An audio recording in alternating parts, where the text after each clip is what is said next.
week. Now, the parents of a 26-year-old law student from Nantwich believe that their son would still be alive if he had been seen face-to-face by a GP. David Nash had 4 remote consultations with doctors while studying at Leeds University last October, when tougher restrictions, of course, were in place.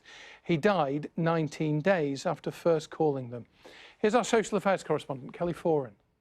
Hello, my name's David Nash. I'm 25 years old. Always making people laugh. All 6'7" of him. His parents told me today he was a gentle giant. He had so many friends, and one of the reasons he had so many friends was he was very, very funny, and people liked. It was nice being in his company. But another reason was he really looked out for people. He was there. He had their back.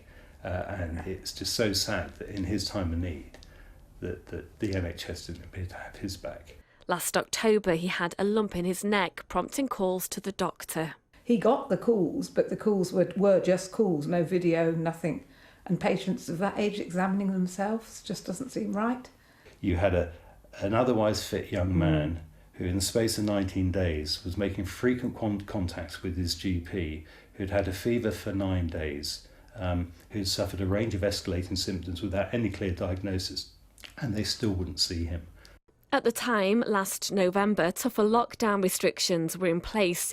He was only admitted to hospital after a further 5 calls to 111. By the time his parents got to him, he was on life support. To walk into the ward and see the list of patients there, and there's David Nash, 26.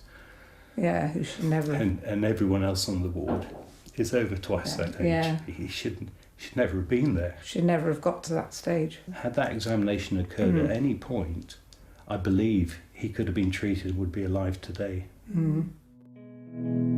It wasn't picked up during any phone consultations that he developed an ear infection that led to a brain abscess and then meningitis. The one saving grace is by Monday evening he was becoming confused.